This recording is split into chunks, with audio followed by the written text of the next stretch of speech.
On New Year's Eve, that plane took off and crashed into the ocean. So he was, now today, based on his humanitarian efforts and who he was as, character-wise, Major League Baseball names their character award after them, the humanitarian award. So that is the living legacy of that.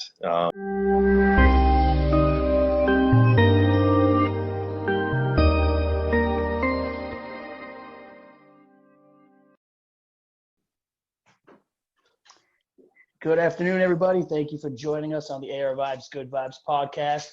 We have another episode coming to you today, and we have a special guest, Scott Dulin, who is the head coach for the Fisher College baseball team out in Boston, Massachusetts.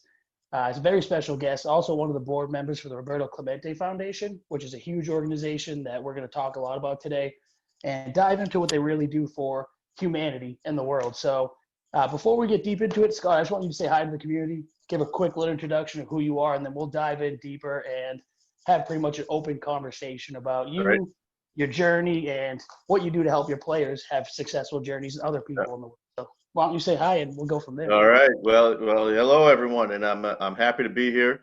Alex and I have been talking about this kind of since we met, and I'm excited because the message is the same message that I try to teach every day. Being a coach is as much being a teacher and a mentor as it is being, just a baseball instruction. So, I love your message and, just to get positive vibes and that's, especially in the way the world is right now, this is the time where we need it. Couldn't agree more. It's definitely, and I appreciate you more than anything for coming on here. And before we get, deeper into your background, I want to tell the community of how we met, how this is even happening right now. I thought it was a pretty cool story. So on top of all the good things that Scott does for his community, his school, and around the world, he was volunteering. I don't know if it was volunteering. I'm throwing that out there, but working with the Major League Baseball Player Alumni Association. And the league that my son plays baseball in, they gave out some flyers and said, hey, they're running this clinic with ex-Major League Baseball players and college coaches, and it's 100% free. And I was like, wow, you don't find that anywhere anymore. Like 100% free, college baseball players, college coaches, ex-pros. Like, I want to go. My son was pumped. He couldn't wait. So we took the trip out to Boston with my best friend, who's actually one of the founders of ARvibes, whose kids do not play baseball. So that was a beautiful connection on that day for me because I needed him there with me, and he's part of the story. So he brought his daughters and said, hey, you guys want to try it, see if you like baseball. We all went out to Boston, had a good time. And watch the kids have some clinics. Long story short, I was watching throughout the day, and you came up at the end and had a talk with all the kids. I actually recorded it. I was on live on Facebook, so everyone saw it then. And it was just a beautiful message that you gave to all these kids. And it was all different ages, if I'm right. I think it was like 6-year-olds to I think like 15, 16-year-olds. Just different ages. And just the way you were talking to them just really stood out to me. And I remember looking over at my best friend and saying, hey, Malcolm, this is everything I try to teach in ARvibes. Like, I need to talk to this guy. I need to say something to him. Like, he's got the right mindset. He's doing something right here. I looked up your baseball team, your college while we were there. I'm like, this team's like really good. Like, why don't I know this guy? We gotta figure out more about his mindset. And my buddy Malcolm's like, hey, just go talk to him.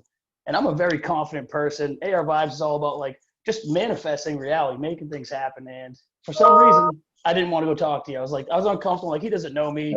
They're doing this for free. He doesn't, maybe I was wrong, and I wasn't judging you, but judging the scene of all the people there. I'm like, they're here for free. They don't want you to talk to them, meet them after, and they're just helping the kids out. Long story short, we start to leave. My buddy's like, you're going to miss this opportunity. Just go say hi to him. So I'm like, Logan, come on. We're going back over to say hi. And I can't remember exactly what you said, but you had a lot of good words about my son at the clinic, and it just made me feel really proud. And since that time, his baseball skills, I can't even tell you how much better they've gone. I don't know if it was working with you guys, but since last year, I think it was 2 years ago, when we went there, his last 2 seasons were the best 2 seasons he had, including this recent year. He was number 2 on the team in batting average. He batted over 700. So I was like, I was pumped. It's definitely you got to be proud as a parent. But yeah, so that connection almost didn't happen. So first, shout out to my friend Malcolm for pushing me, like, stop being a baby, go say hi. And now we're here. Like, you were awesome. You're like, yeah, I'll definitely jump on your podcast. I'll talk about what we do. And then you and I just had some conversations one-on-one, and I learned a little bit about you. You learned a little bit about me, and I realized you're a great guy. So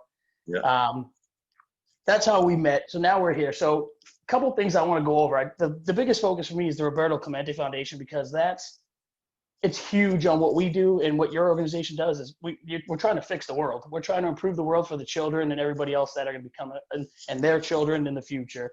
But before we get into that, because I want the interview to focus mainly on that, I want to talk a little bit about your success as a coach and what goes into your day-to-day life as a coach. And I know I coach little kids, you coach grown men. So you're coaching men who a lot of them probably have the mindset of, I know what I'm doing. I got myself here, versus the guy who says, hey, coach, how do you get me to that next level? I want to keep going.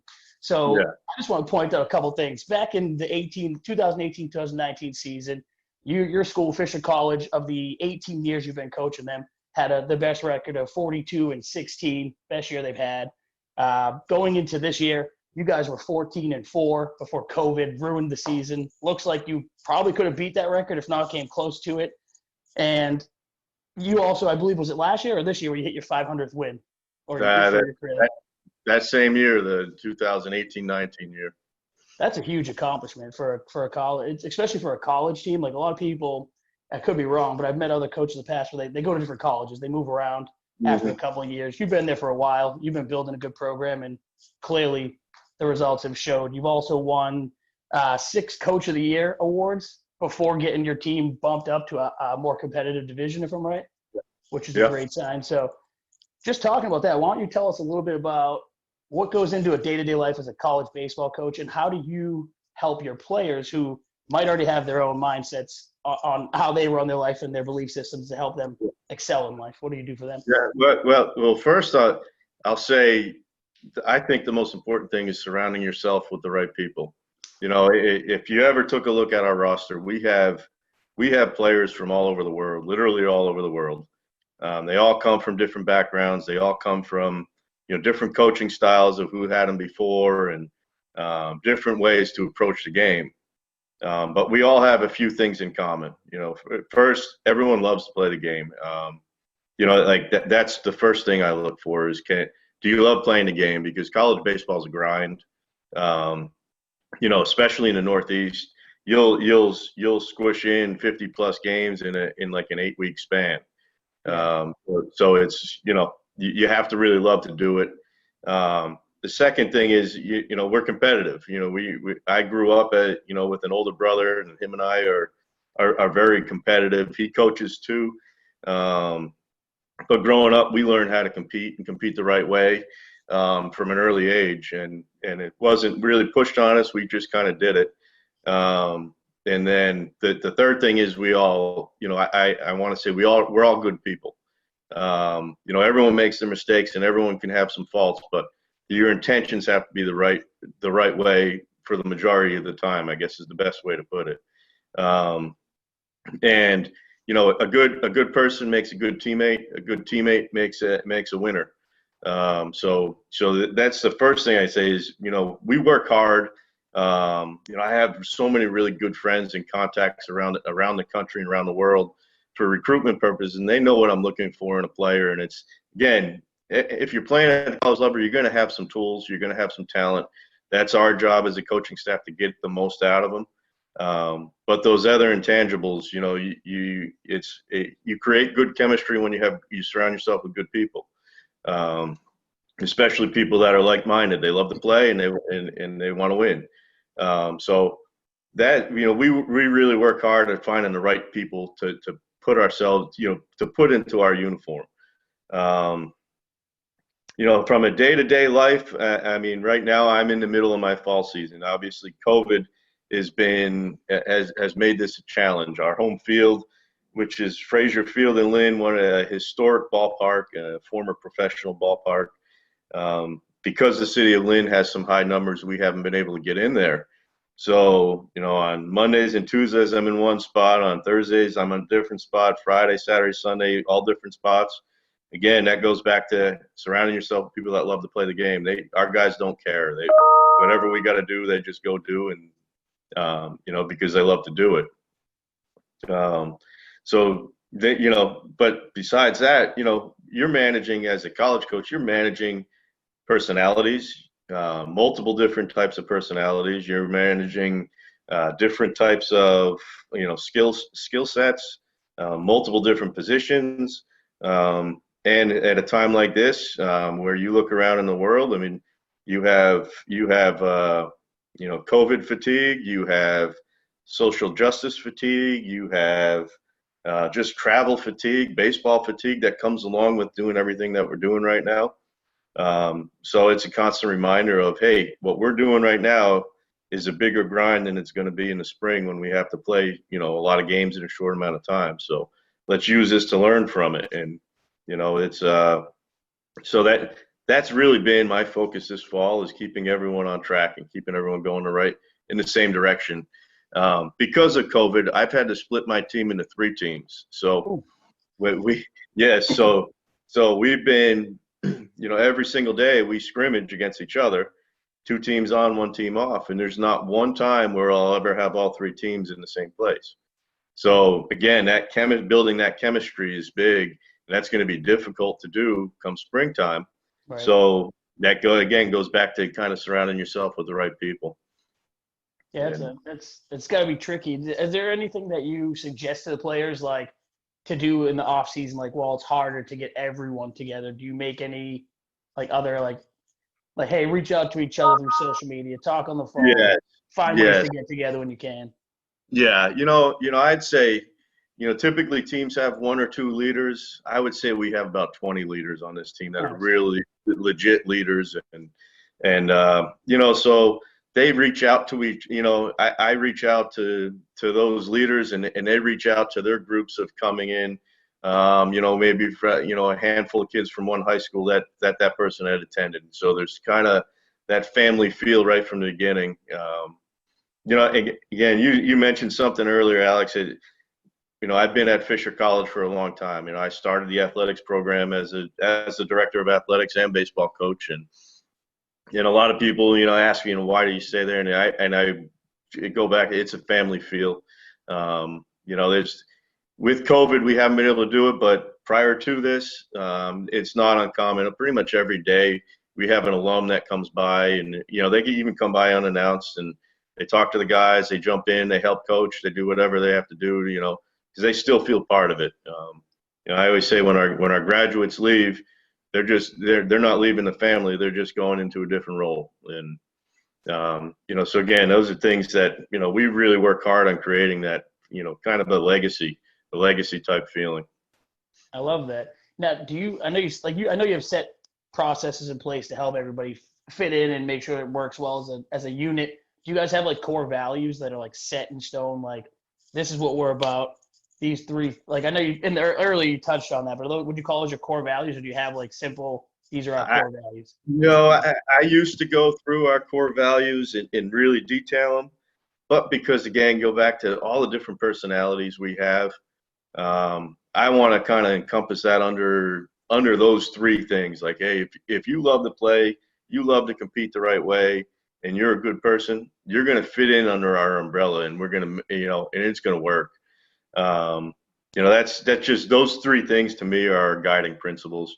I always say this when I have new coaches come in, whether it's basketball or soccer or whatever, anyone new, the first thing I say to them, and even in the interview process, is if I were to go to your practice for the first time, what can I say about your team?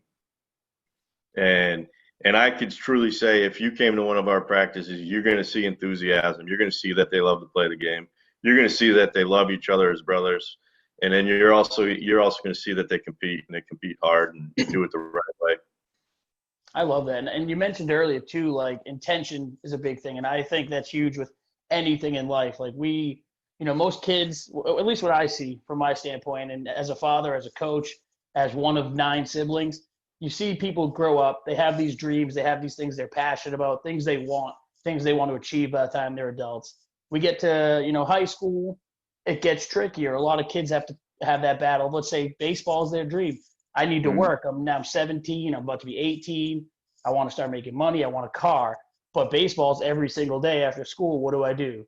And then you get to that next level of college where, like you said, a game, what is it, 64 games a season or something like that? Yeah, we could play up to 55 games, and and we're practicing 6 days a week. It's So you have to have that as your intention. Like I assume most of your players don't have jobs, and if they do, it's probably part-time while because they got to focus on school. They got to make sure their academics are up. They got to make sure they're ready for baseball, and then they need their own time to keep their mindset and their bodies ready to go. So like one thing for me is, like you said, is intention is huge. And outside of sports, if you don't have the right intentions when you're doing something in life, it's always going to set you up for negative emotions. You're going to feel like you're failing no matter what. So I try to push on people when it comes to careers, relationships, everything. If you don't have the right intentions, just inside, internally, why are you doing what you're doing? You're never going to get anywhere with it. And that's one thing that what you were saying stood out to me. And I teach that with my kids at baseball. Like if you guys don't like playing baseball, it's going to be hard to have a good time. It's going to be hard to learn. It's going to be hard to get better. You have to really like what you're doing, or you should be trying something different and not forcing yourself to like it. And I know we live in a different day and age now too, where I see the numbers for kids keep dropping, like less kids play sports, and it's kind of hard to see, but you see technology picking up, so it makes sense.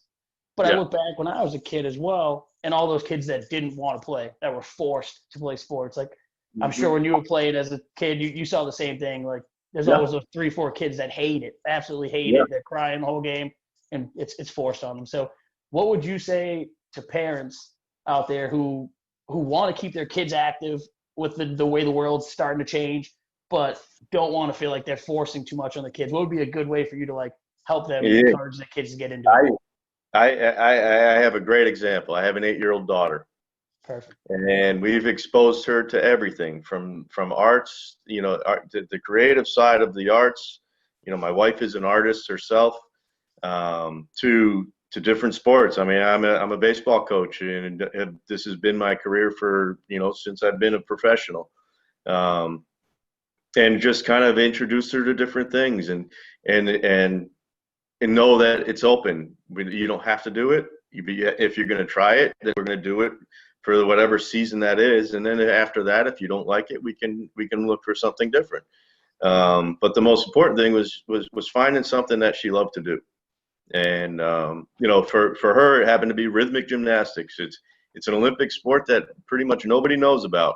But it's big in Asia and it's big in Europe, and she loves it and she's good at it. And so, for her, she's been really happy about it. And so I say, for any parents out there, expose them to as much as you can, without really having to really push it. And that's how I learned that I loved sports, because I was introduced to it, and then I just kind of, hey, this is fun, this is great, I like what it does, I like meeting new people, and and once, like anything, positive feedback is so important.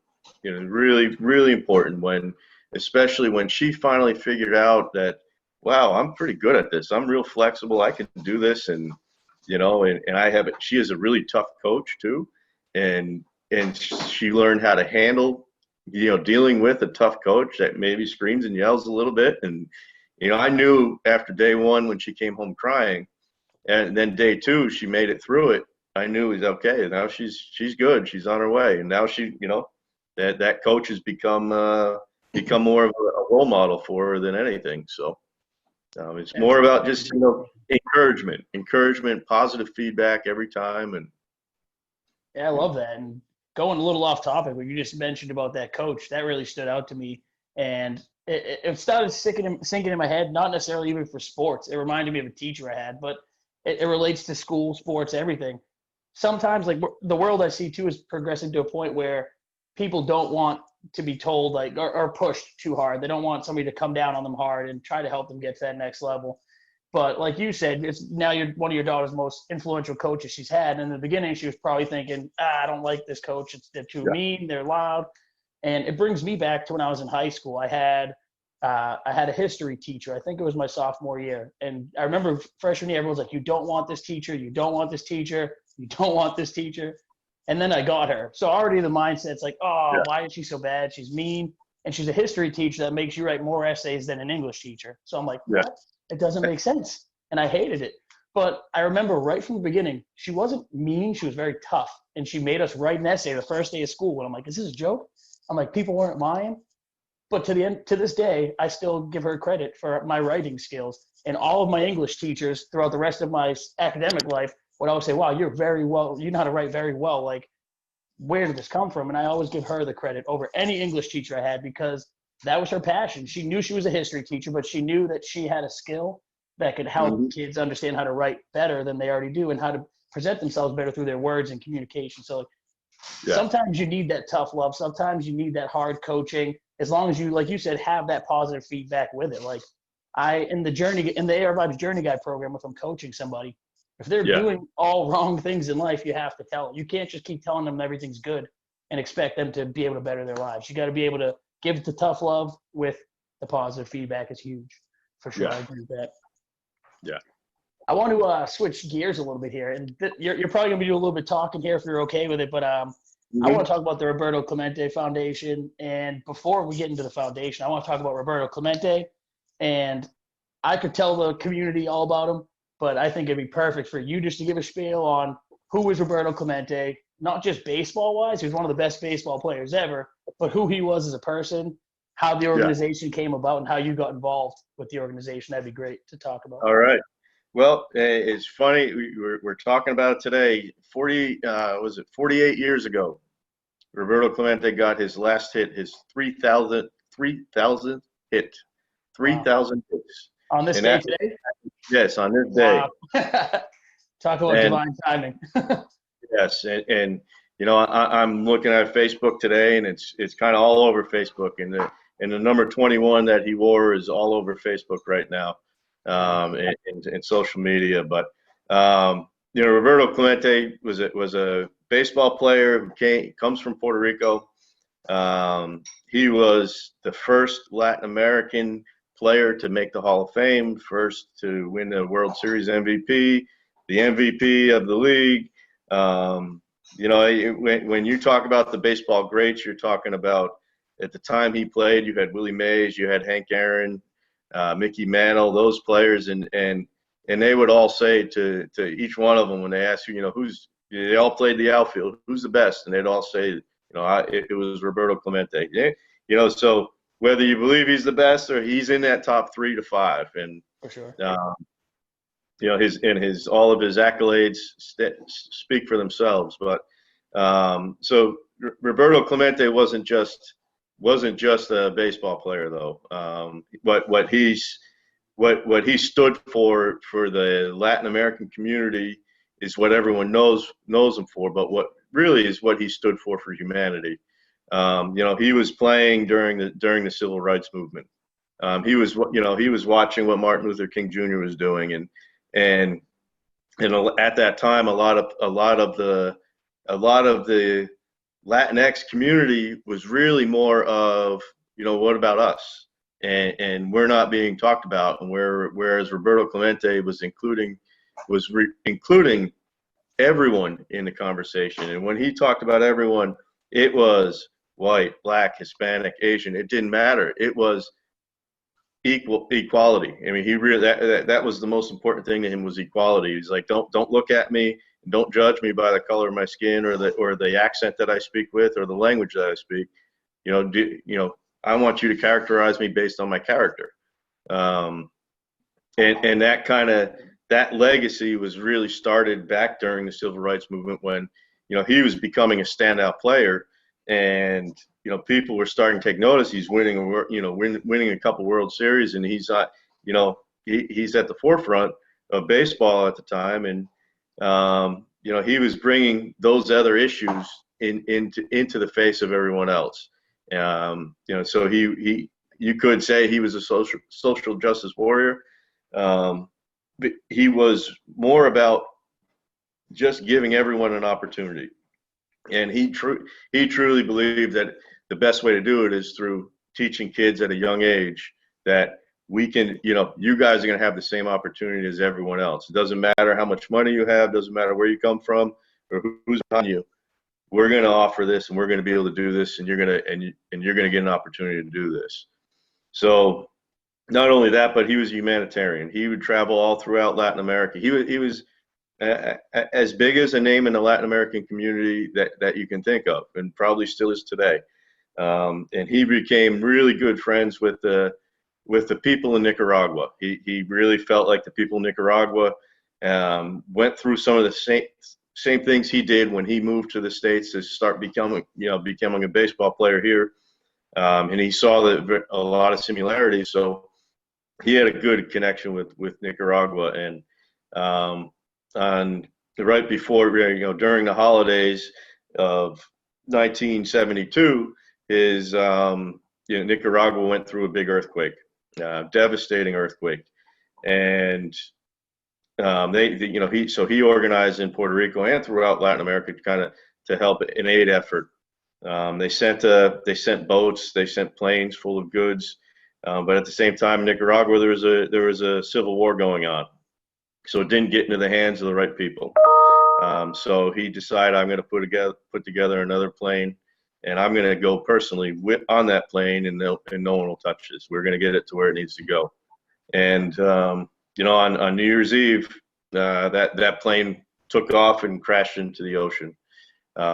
So he was, now today, based on his humanitarian efforts and who he was as, character-wise, Major League Baseball names their character award after them, the humanitarian award. So that is the living legacy of that.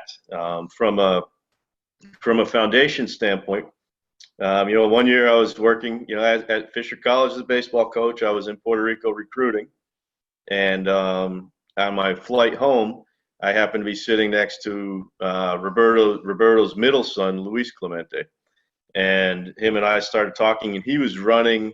The foundation had just started, and they were running it's called the Clemente Cup, and they were basically using that same message, that legacy, and putting together college teams from the States to play in tournaments in Puerto Rico, learn about the legacy, get involved in the community down there while they're on that trip. And I had heard about it, and he was just doing it for NCAA schools. And we're not NCAA, we're in another affiliation called the NAIA. And I said, the NAIA is the first organization to cross the color lines. The NAIA is the oldest organization in college sports. And, you left us out. And he was kind of taken aback a little bit. And so we talked more and more about it. And, we just became good friends. And, within a few months, 6 months, I was out there on another visit, and I was sitting at Mrs. Clemente's, dining room table, and they all said, "Hey, why don't we should be on our board. We want more, we want to make this happen." So that's how I met them, and that's how I became part of it. But if I go back, I'm going to go back 20 years now. When I started at Fisher College, the first thing I did, we're in downtown Boston, the first thing I did was say, I want to get involved in the community. And so I searched around, and the first organization that got back to me, believe it or not, was the Roberto Clemente Youth Organization. So going back 20 years now, I started, we started a relationship with them, and I didn't even know it. And, so now we're here today, and this year has been a special year, even though we haven't, because a lot of our programming is done with Major League Baseball. Their organizations, the different Major League organizations. We do events with minor league teams and with major league teams. But obviously with COVID and no fans, it's been hard to do anything. But it's kind of taken on organically. It's kind of just happened where there's been a big push now from the fans to retire number 21 because of what he stands for, and because of, if you look at the demographics of who's playing and managing and working in Major League Baseball right now, and all these organizations, he represents everyone, and so I think that's why there's that big push right now. Not just because he was such a good player, but what he did off the field. So this year on Clemente Day, which was September 9th, for the first time, the Pittsburgh Pirates, the team he played for, everyone wore number 21, but at the same time, other people around the league, wore number 21 that day. So it's kind of just been through the players and through the major league players who've said, hey, we want to see this and we want this to happen. So, but from a foundation standpoint, we've never pushed retire 21. We just want to make sure that legacy is out there and that it's continued to be taught, whether it's through camps and clinics or whether it's through opening back up Sports City, which is Sports City was a dream of Roberto Clemente. He wanted to, like I said earlier, he wanted to make sure that every kid had an opportunity, every child had an opportunity to do what they want to do and not pay for it. Whether it's become a swimmer, an artist, a dancer, it didn't matter. Musician, it didn't matter. He wanted to create that space that they can do that. So when he passed away, Mrs. Clemente started it. And it was bit by bit, and now for years they had this big, a big piece of land and a big complex in Puerto Rico that allowed this to happen. A lot of guys that came through the big leagues, and in other areas, a lot of scientists and musicians came through Sports City. And then there was a decline in funding, the decline, all kinds of reasons why. But there seems to be now another call to get that going again and do it the right way. And there's now funding in place, and there's a bright future. And again, go back to everything that's going on in the world right now. Man, what a time to be able to have that positive image, that positive role model, and that legacy. The world just needs it right now. It's, you can't turn on the news, you can't look at social media without seeing negativity on one side or the other. And here's a guy who represented all of it. And, so that's kind of what we've been pushing for years now as an organization. And let's do this. Let's start with the kids. Let's create a generation that's going to be able to benefit from some of the things that we can offer them. But more importantly, what's that mindset? How do you be good to others, and how do you have that that positive image, and how do you figure out how to do what you love to do? And when people do what they love to do, they tend to be good people, right? Because there's a lot of negativity around them. Of course. I love how you just referenced that too. Like, I'm a huge believer, and it's something I teach everybody that asks me for advice, is everyone has a specific purpose. And sometimes that's hard to grasp for a lot of people, and everyone has different views on it, but it's a lot of people like, well, what is that purpose? And you really can't find that out until you learn how to go inside of yourself and really figure out, like, you got to know what you're passionate about. I'm a huge believer in passion ties right into purpose. If you know what you're passionate about and you know what makes you happy, it's like you said, it's hard to be a bad person. When you're doing good things because you're passionate about it, it's very hard to do bad, because you'll start to realize how real karma is, how real the universe is, where if you're doing good things for a good cause, but you're doing bad things, it always backfires on you. If you're, there's no way you can do good with the wrong intention for a long time. You could get away with certain things for a little bit, but when you're doing things from the goodness of your heart, it can never die. Like this organization, what better time in the world to revamp the funding and revamp that program you were just speaking of than right now? Like, it's perfect timing. Like, this is needed. And Roberto Clemente's story is unbelievable for anyone who hasn't heard it. It's, it's not like any other story you've heard. And the organization, what they do is just huge. And I love what they do mainly for children, because it's, like you said, we got to start with a new generation. We can fix the world with the adults we have now, the middle-aged people, the old elderly people. But in reality, we got to change it with the youth. If we don't, we're going to have a really bad place in the next 50, 60, 70, 80 years, 100%. Now's the time to address it. And you just see a lot of people who are careless these days, where they just don't have any heart. There's no heart. There's no love. They really don't care about other people. And I think that's a huge message to get out there too. And I love what your organization does. And this just the story of how you met. It's something you're already involved in. And then next thing you know, you meet his son on a flight. And I actually want to question that, because I know we did talk about that. It was a while back when we first met.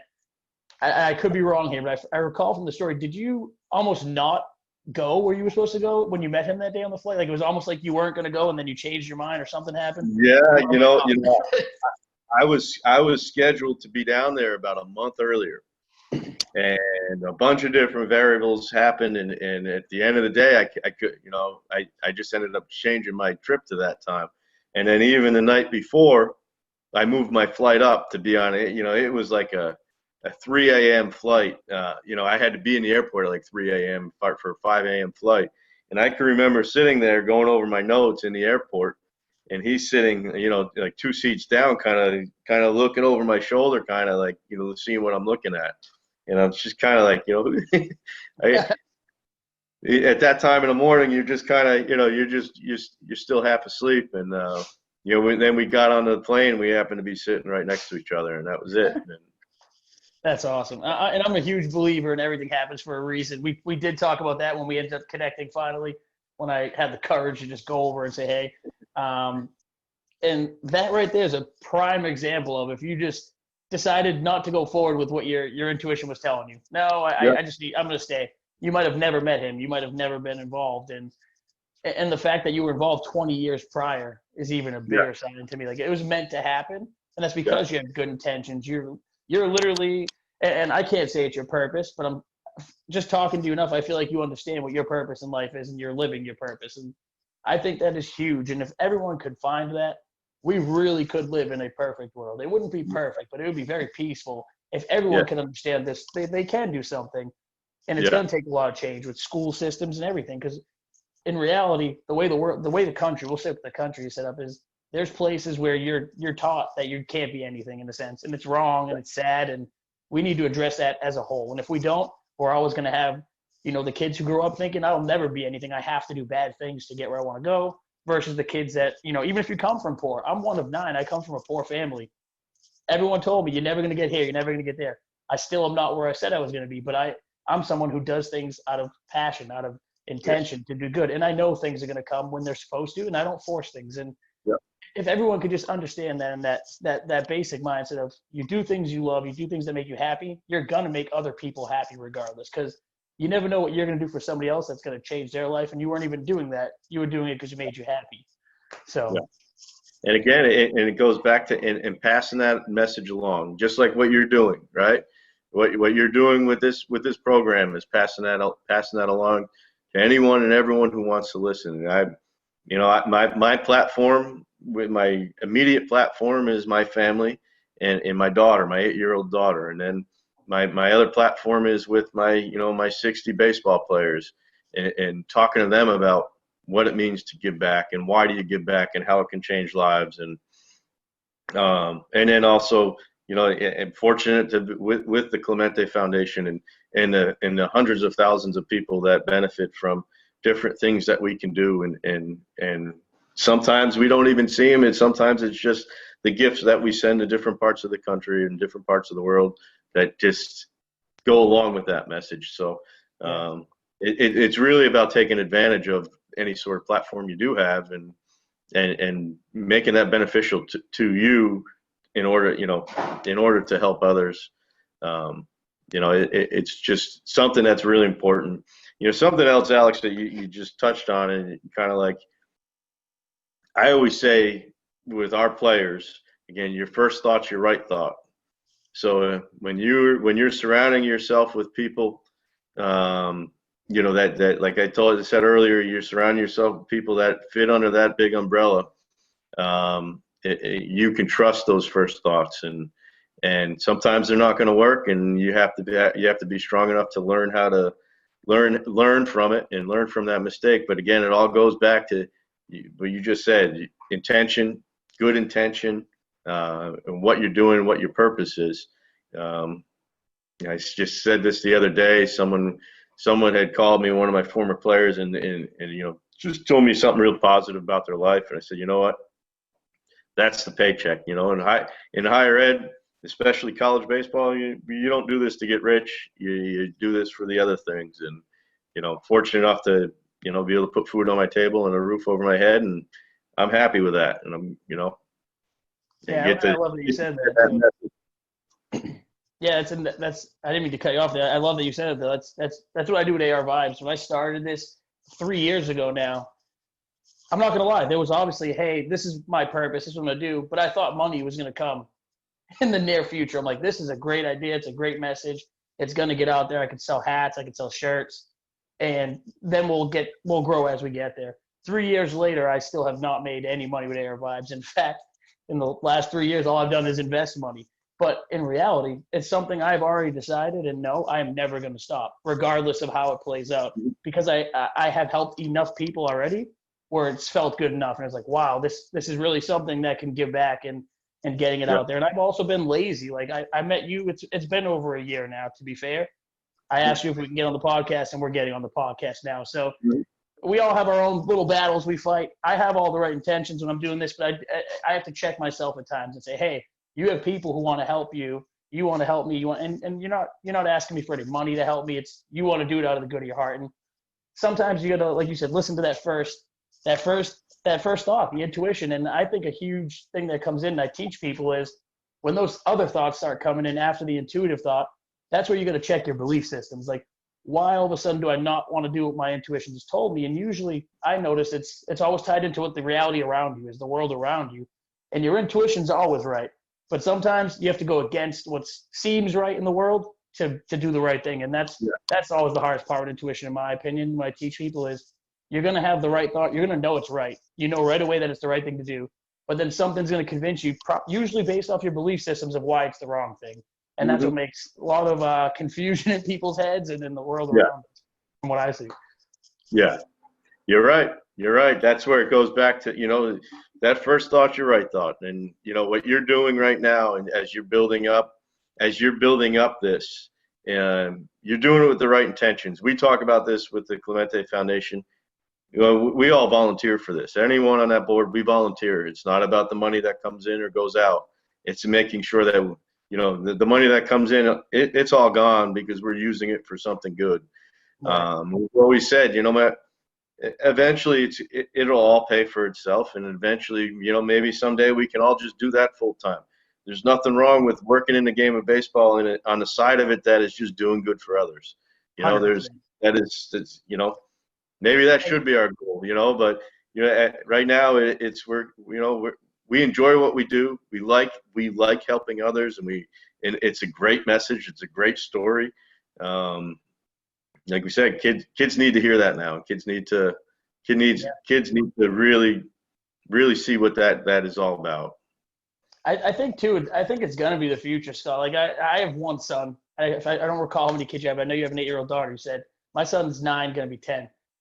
I also noticed, like, just from my son and his close friends and the kids I coach in baseball and hockey, I haven't seen many kids who are really that stressed out about where the world is right now at all. If even, like, it's not even in their mind, most kids, unless their parents are really, like, pushing it on them, like, this world's falling apart, like, oh my God. Yeah. And I think adults, we need to sit back and look at how the kids are handling the world right now. I watched a seminar where kids were literally, like, crying and, like, begging for people to stop fighting over race and money. And, like, it's like, how do you not see that even these kids can see that we're literally going backwards? They're learning about Martin Luther King in school. They're learning about civil rights already. And then we're showing them the exact opposite in the world. And it's confusing to the kids. Yeah. I don't know if you have anything off the top of your head, but what do you think? What's a good takeaway you can get from, if you've noticed that yourself, like, what, as adults, what should we do to take a step back and just see the reality of the world around us and how to deal with it better? Like, a tip from you on how you deal with it and how you would tell others. Well, I think in my role in either side, whether it's with the Clemente hat on or the Fisher hat on, it is a role of leadership, whether you want it or not. When you're a parent, it's no different. It's no different, right?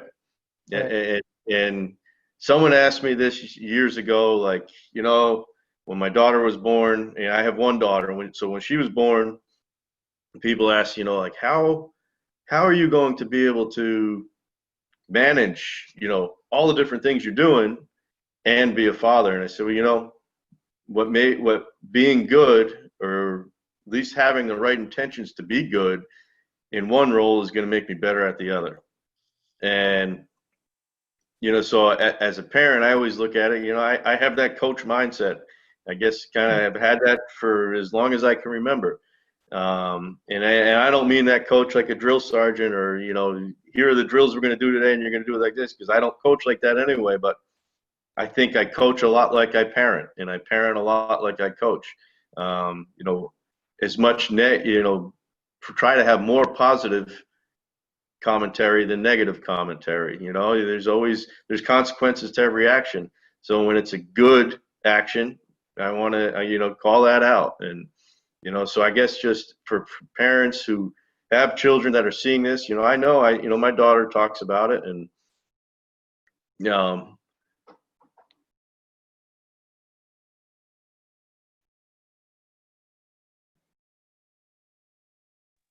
Hear me? yes, yeah, there you go.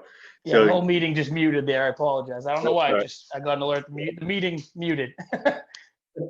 well, what I'm trying to say is all parents are role models, and they have to recognize that they are leaders, whether it's in their jobs, whether it's in their profession, whether it's on a team, doesn't matter. When you're a parent, you're a leader, and so your actions are always being watched.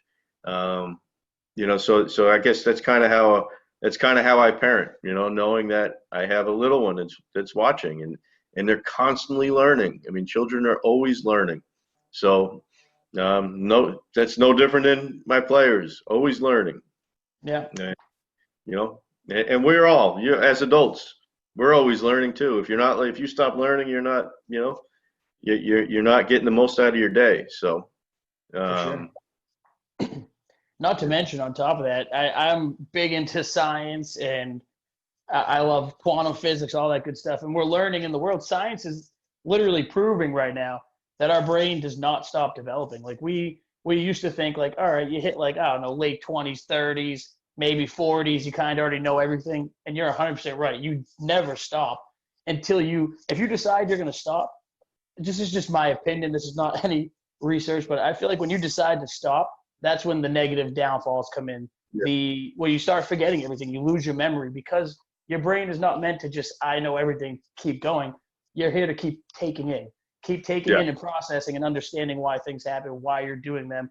And I think we have that backwards in humanity, where a lot of people think they hit a certain age and I know what I'm doing. And when you're yeah, a kid, 18, I'm going to be 18. I know exactly what I want in life. When you're 25, you know what you want. And I say this from my own experience. When I was a kid, I knew what I wanted. When I was 15, 16, I knew exactly what I wanted, and I can still back that today. When I was 18, 25, all those ages, but I can say for sure, I'm 30 now, that my mind is way more developed than it was at 25, than it was at 21, than it was at 18. And there's no arguing that. Like some people will argue, but I'm confident that that is a fact, because you could just see it. The more you progress, you just see, oh, I was definitely didn't know anything really. When you look back, like I was 18, I knew nothing. Like I'm just getting to know yeah, things. It's almost, the second yeah. time I've lived those many years. Mm-hmm. So it's a big thing. It is. Yeah. I got one more question two more questions, but one more about baseball. What would you say? I just want to hear a good story on what was either your choice, the hardest player, not by name, but hardest player to either turn around and bring into what he turned into, or a player that you expected to be really good that might have been the biggest challenge. Like either a good or a bad here. You can give it to me. Like what was the one story of a player that just really you didn't know what you were going to get, and then it turned into one of the best things that's happened for you, if that makes sense. Yeah. All right. I have a player who's came from locally from Massachusetts, and again I get kids from all over the place. So he's a local guy, but I knew he was he was one of those energetic, but also the kind that couldn't handle failing so much. But he was a real good athlete. He's just kind of one of those kids where you could see that the intention is there, Oh, but I think you froze on me. well, It's a bandwidth issue. is All it? the kids using Zoom.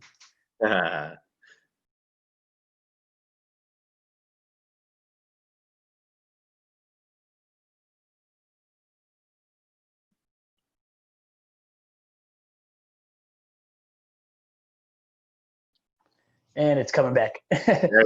Yeah. Can you hear me too? Yes. Yeah, it's just for the community. I'm sure anyone who has kids, you understand, Zoom is being used around the entire world right now, and it's a bandwidth issue. It's so sorry for Yeah. the little lapse there, but we're good to go. You can get right back to it. Sorry about that. Good. So he was a challenge. He was a red shirt. I guess he gets. For those who don't know, red shirts sometimes you have students that are going to be there, student athletes that are going to be there for 5 years for school, and they can only get 4 years. Again. Is it? We'll give it a minute. I'm sorry, guys. Okay.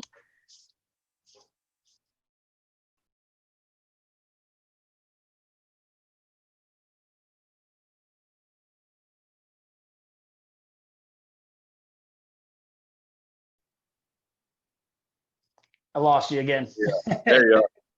I don't know what's happening. We made it through almost to the end. We're getting there. Last I got was he was a red shirt, and you were gonna tell the community about, like, for people who don't understand what a red shirt is. Yeah. So what a red shirt is someone who only practices their first year. They practice, they get better academically, they get stronger academically, physically, better as an athlete, without having the grind of the season to affect that. And then their next year they start playing at the varsity level. So he was that, and man, when I say he had trouble handling failure, it was a strikeout with the helmet and bat being thrown and things like that. Things that just real competitive.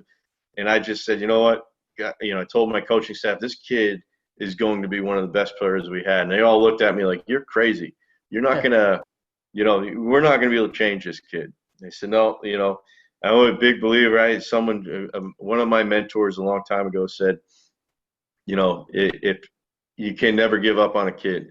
If you bring him and you want them to be part of you, you can't give up on them. So I take it personally if I can't turn a kid around. And it took me 5 years. It took me 5 years, but I wouldn't quit. And he wasn't the best of students.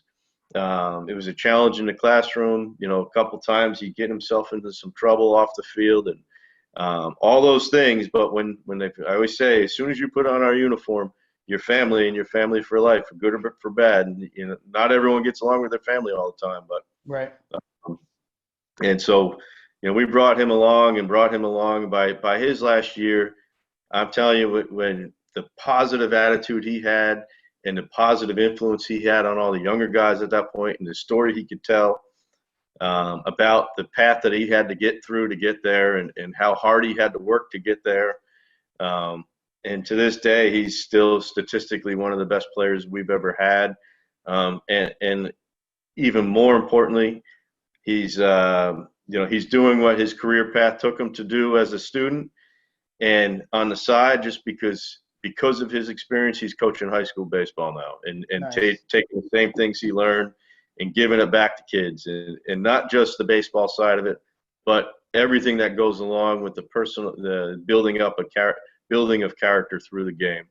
I think that, to me, was one of the best turnarounds I could think of. I mean, when I say he was a challenge, he was a challenge, but a great athlete, and he played with so much passion, and it was channeling it the right way, while at the same time kind of taking off that exterior and getting to what it means to be a good person, what you can learn from the game. So that's a great story, and it's a great example of don't give up. If you're chasing a dream and you've got the right mentality and you got the right intentions, even if you keep screwing up. I have people who I've helped in life where they screw up here and then. It's like, hey, we all screw up. Everyone is going to screw up. You just got to figure out how do you go forward from this. So that's a beautiful story from taking 5 years. Most kids at that point are going to quit. They're like, I'm just going to get into a career, like baseball's not for me anymore. I'm done. He was determined, and that's a great story. I love that. That's good for anyone in anything. And again, not even just sports, like a career path that you want to get into. You might fail a few times. It might be hard. You might have to work harder than somebody else to make it happen. And in reality, we don't have fairness. We don't have equality in the world. And that's why I love that you're part of the Roberto Clemente Foundation, because that's what it's all about, is equality. And sooner or later, we're going to get there. It's been a process, but it's going to be – this is a turning point in the world right now, and it's very clear for everyone to see is we're either going to move past racism and really start bringing equality into the whole world, or we're going to go worse than it's ever been. And that's scary. So it's the more positive we can put out, the more good people you can get out, the good messages you can get out, and remind people, hey, the world's not over. It's in a dark time in a sense, but there's so much beauty around still if you just look for it and stop dwelling in the negatives. Like a friend of mine, we just started a business. Like I've been having trouble finding work outside of ARvibes. Unemployment, giving people extra money for a little bit. They decided to stop. It's tough. So a friend reached out and said, hey, we have all these skill sets from all of our years and the careers that we've done. Let's just take the risk and just start a business. And we did it. So like, never know what's going to happen. Could turn out huge, could turn out to be a bad risk, but it's another thing on top of what I'm doing, because this is a time of opportunity. It's a hard time, but it's a time to figure out what else can you do in the world. With all this downtime, find something new that excites you or can help you progress in life in any area. Yeah, that's again taking what's going on in the world and kind of like we say this all the time: win, just win. And if you break it down, it's what's important now, and just win. And whatever you got to face that's what's important at that moment. And what can you create out of it? What opportunities can you create at that moment? And then that's a good way to. I heard that from someone long ago, and I've taken that with me. What's important now? What's important now? Yep. I love that, and I'm going to go a little bit off into left field here. I have on my other wall behind me, I have a yin yang, and I'm I talk a lot about the light and the dark and what influences us as humans in the world. And actually, I'm losing my train of thought. Sorry about that. I don't know where I was going with that, but what you just said made me think of that. Can you repeat what you just said? I'm sorry, Scott. I started going off the left field and lost my train of thought. Yeah, I just said, what a great way to look at things, because you're going to face adversity all the time, no matter what.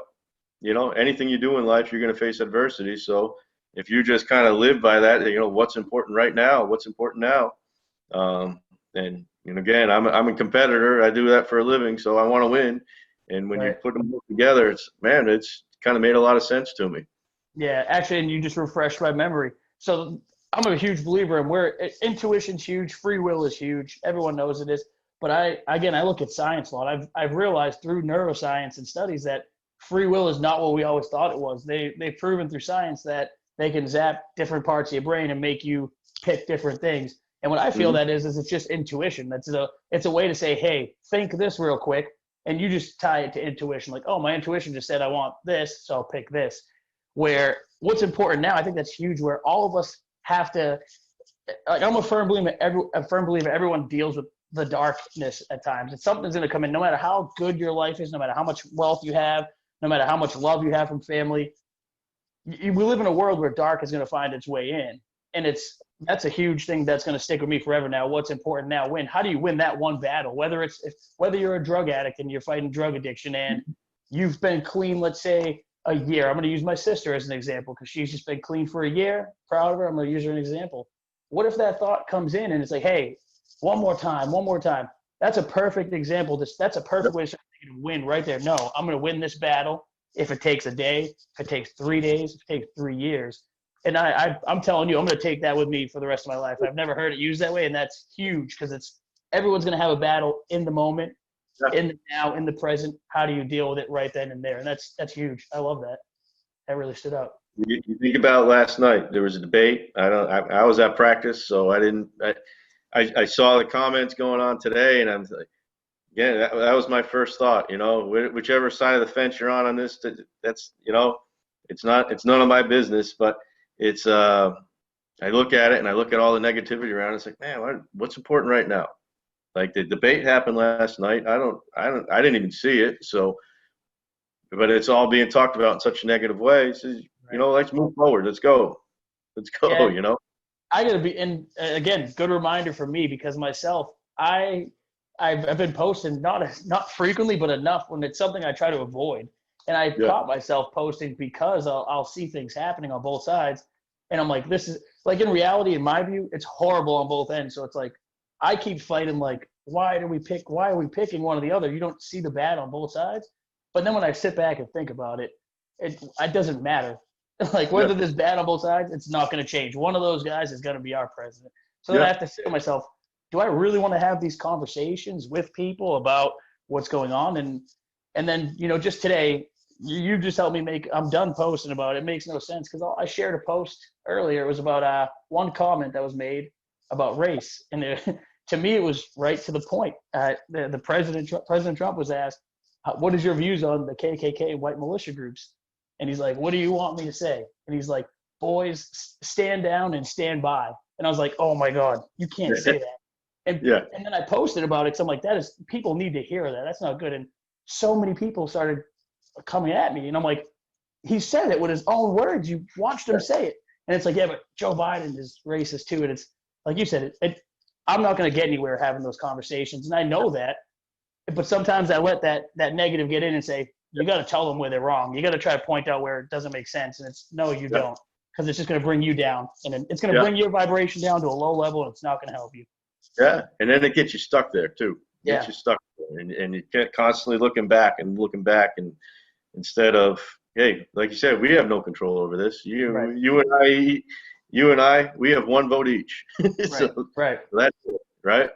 But I know I can control how I'm going to react to things. I can control what message I want to say. I want to give my daughter or my players, or those are the things that are important. You hold on to those things and worry about the things you can control.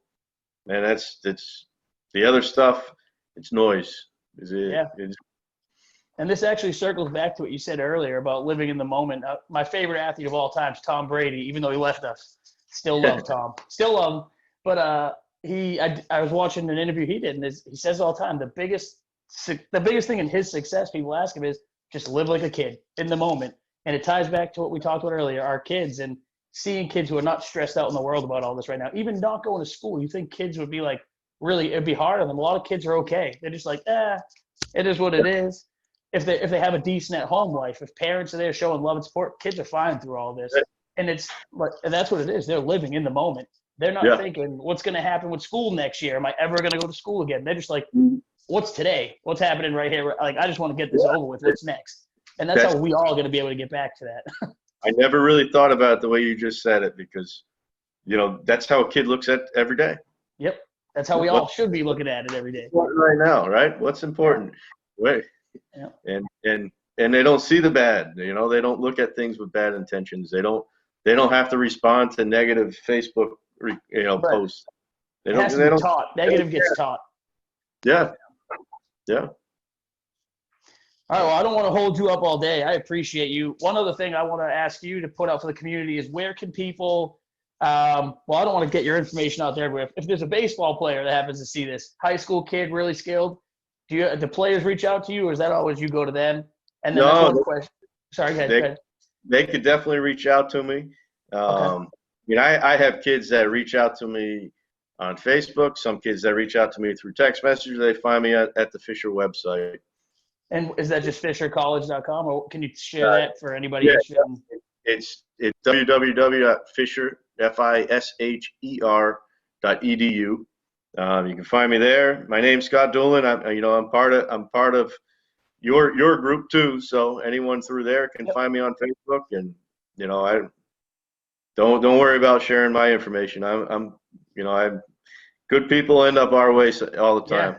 Awesome. I love it. And then the other question was, for what, you never know who's going to see this interview. If anybody wants to help with the Roberto Clemente Foundation, whether it be donate money, donate services, how can someone else get involved with the organization or reach out? In the Boston area, you can reach out to me through again, everywhere I just said, or you can also go to it's RobertoClementeFoundation.com. That's our website, and there's all different ways to get involved. Again, we're not out there looking for millions and millions of dollars. We want help, and teach that people who are going to live by that legacy and do things with good intentions. For sure. And I'll put it out there, whenever the time is right, if it ever is right, ARvibes would love to help any way we can as an organization. Because I just looking at when I read about the Roberto Clemente Foundation, everything I read is like it's almost the same mission, but totally separate. It's like any way we could ever help in the future. As of now, we don't have money, but I would love to spread any words we can. If there's events, it'd be awesome because the world needs it right now. Yeah, and with either one of my hats on, or just myself personally, because it all encompasses in one anyway. You need anything from me, I love what you're doing, because I know what you're going through as an organization as you're building up. But just continue doing that because the money's going to be there. Your faith should tell you that things are going to work out the right way, and you have the right intentions, and that's going to take you a long ways. So I hope so. I'm with you on that. I teach it to everybody, and that's why again, my main goal is what you said earlier. I want this to be my full time. I want to help people full time. I don't need $1 million either. I just need enough to live. But that's what I want to do for my full-time work. I don't want to work for companies. I want to help people help themselves and better their lives. That's my main goal, and that's my purpose. When you find your purpose, you find it. And when I was going through a workshop with one of my old life coaches, I didn't think that was going to be my purpose. I knew I loved people, but I had a lot of skill sets, and I'm like, what's my purpose? And when it came down to it, we narrowed it down to that. I was like, wow, my purpose is literally just to help people because that's what makes me feel the most energy inside. That helps other people, and there's nothing better to me than helping somebody. So it's good when you find your purpose. I hear you. It's always you embrace it once you realize it and you embrace it. It's not a job anymore. Right. Exactly. Well, I appreciate you, Scott. Do you have any last words for the community? Anything you want to share? Anything we didn't go over, or any words of wisdom before we let you go? Well, I don't know if I have words of wisdom other than, honestly, just this organization and what you're doing and the people that are involved in it, it's all good vibes, man. It's all about, like you just said, building up your own energy so you can go do good for others while doing good for yourself. And that's such an important thing in life. And once you realize that, again, it goes back to just dealing with what's important right now, thinking like a kid and being like a kid, So sure. I really like what you're doing, and I know I could say I learned a lot just from talking right now. Just like the last time when we spoke on the phone for a while, I learned a lot, and again today, I learned a lot today again. So thank you. Same right back at you, and thank you, especially that win acronym. That's gonna be big for me going forward, and I can't wait to tell everybody else about it because it's. Like you said, too, share what you get. When you get something that's valuable to you and can change your life, the best thing you can do is share it with others and help them versus hold it in and keep it to yourself. So I love it. And, again, I appreciate you for coming on and being patient with me and trying to set this up. I appreciate you. Hey, thanks for having me. Again, and I'm more than willing whenever you want or need, I'm in. Let me know. Of course. Yeah, I appreciate it for sure. And we'll take anything we can get. And I also want to get my kid to one of your games when the season comes back. Right. Hopefully next year. We're gonna be all right. We're gonna get going again. Good. I'd say by February we're back on the field again, playing against opponents. So nice. I love it. Well, thank you, ARvibes community, anyone who watches this, and we'll get at it on the next episode. Thanks, everybody. Sounds good. See ya. Thank you. Thank you. Bye.